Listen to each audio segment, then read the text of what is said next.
Hi అండి, ఎలా ఉన్నారు అందరూ? Welcome back to Lalitha's kitchen. ఈరోజు మన వీడియో స్పెషల్ వచ్చేసి కొబ్బరికాయ పచ్చడి ఎలా చేయాలో చూపిస్తున్నా. ఎప్పుడూ చేసేలా కాకుండా ఇందులో కొంచెం కొత్తిమీర యాడ్ చేసుకుని ఇలా ఒక్కసారి ఈ పచ్చడి చేసుకోండి. అన్నం మొత్తం ఈ పచ్చడితోటే తింటారు, వేరే కర్రీ కూడా అవసరం లేదు. వేడివేడి అన్నంలో ఈ పచ్చడి వేసుకుని తింటే ఎంత తింటున్నాం అన్నది కూడా లెక్క ఉండదు, అంత రుచిగా ఉంటుంది. ఎలా చేయాలో చూపిస్తా, వచ్చేసేయండి.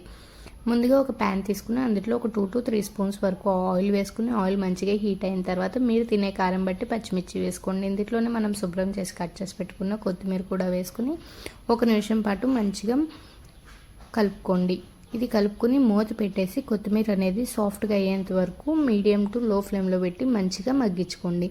కొత్తిమీర ఇలా సాఫ్ట్గా కుక్ అయిన తర్వాత స్టవ్ ఆఫ్ చేసి ఈ కొత్తిమీర అనేది పూర్తిగా చల్లార్చుకోండి. ఈలోపు ఒక మిక్సీ జార్ తీసుకోండి. కొత్తిమీర పూర్తిగా చల్లారిన తర్వాత మనం వేయించి పెట్టుకున్న పచ్చిమిర్చి, కొత్తిమీర, అలాగే ఒక పావు స్పూన్ వరకు జీలకర్ర, అలాగే 3 నుంచి 4 వరకు వెల్లుల్లి రెబ్బలు, మీరు తినే టేస్ట్ బట్టి సాల్ట్ అనేది యాడ్ చేసుకుని ఇందులోనే ఏదైతే కప్పుతో మనం కొత్తిమీర తీసుకున్నామో అదే కప్పుతో పచ్చి కొబ్బరి ముక్కల్ని కూడా తీసుకుని యాడ్ చేసుకుని మూత పెట్టేసి మంచిగా మిక్సీ పట్టుకోండి కచ్చాపచ్చాగా. నేను ఇక్కడ చింతపండు యాడ్ చేయట్లేదు, నేను పచ్చడిలో చింతపండు యాడ్ చేయనండి, మీరు కావాలనుకుంటే యాడ్ చేసుకోవచ్చు.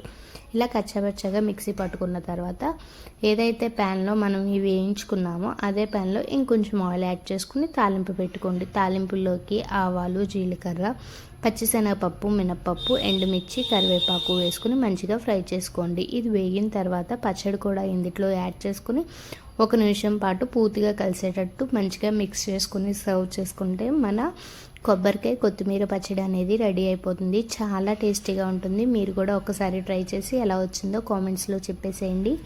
అంతే ఈ వీడియో. Bye. Thank you for watching. Please do like, share and subscribe to my channel.